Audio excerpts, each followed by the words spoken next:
Okey geng, contoh ya. Contoh saya dekat bahagian ni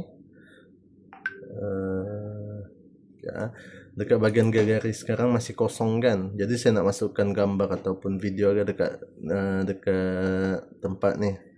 So, kita pergi dekat Grok ni, kita inform dia. Ni contoh ya. Saya nak tambah gambar 3 garis, cuma buatkan 3 section. Kita bagi arahan dengan dia. Lepas tu dia akan, kita masukkan gambar apa yang kita nak. Lepas tu dia bagi kod macam ni. Jadi kita copy kod ni, dia ada inform dekat sini. Kita carilah dekat bahagian cara masukkan tu. Cara ganti kod ni dia ada inform. Kita pergi dekat Word. Kita type Ctrl F, cari je garis section ni. Lepas tu kita highlight macam ni. Lepas tu paste Ctrl V. Okey, lepas tu kita copy semua. Pergi dekat kita punya,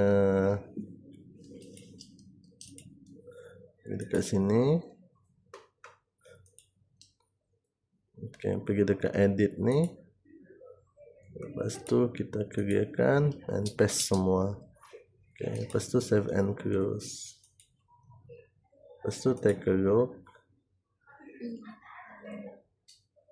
Kita tengok dekat galeri. Dekat masyarakat dan perbincangan dah ada tak? Bengkel TOT. Okey, tu gambar tu dah ada dah. Okey, so kalau katakan kita tak puas hati. Ini gambar apa? Gambar apa ini? Gambar kejabi.